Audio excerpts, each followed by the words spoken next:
Yeah, you're doing real well. Huh? Uh-huh, uh-huh. I think if I had to pick one word for that song, it would be uncompromising.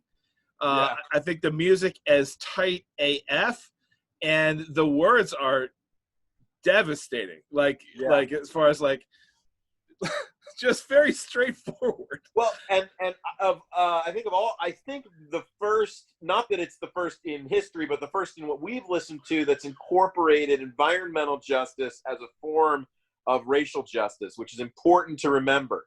Like the crappy, things that have to do with the environment, like where your landfills end up, and your Right, right, where your sewage is getting dumped, and like water is getting poisoned. Like these are happening primarily in black neighborhoods, black cities, things like that.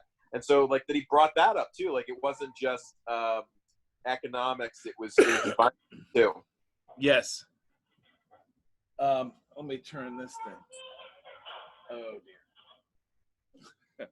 dear. Yeah, no, the music was great. I'll tell you, anytime you want to put an envelope filter on a bass guitar, I will vote for your song.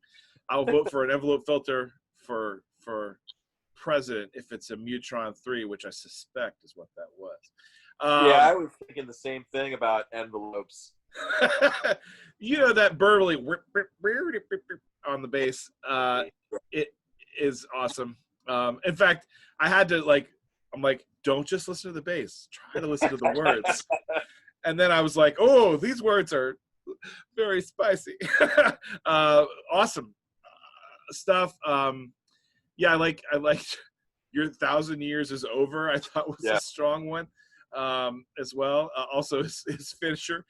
We're tired of y'all. Yep. Like, all right, man. Fair enough. Sorry. Yeah, you kind of feel like it's funny. You see all the white people in the audience just like enjoying it, and I just feel like y'all should just be like, hey, sorry, our bad, Yep, for sure.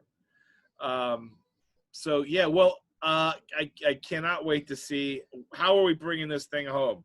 All right, so I gotta set the scene a little bit. So we're gonna go from kind of moody and even like borderline kind of funky and jazzy in parts like we've had in the other songs. This one is going to be straight up haunting, like haunting. This one was written in response to the Charleston church massacre. And this was written by someone named Rhiannon Giddens, and she is half, one of her parents is of European descent, and her other parent is half black and half Native American, and so she incorporates Native American frame drum. It is the only instrument in this song. Wow! So it's her singing, and then it's a call and response with a choir repeating one line throughout the entire song, and her supplying all the rest of the vocals. It is haunting. I'm very confident. Had no idea the song existed. I did some looking into this. Has sort of become a one of the kind of more modern, kind of in the Black Lives Matter era, has become one of the kind of protest songs of this kind of current movement.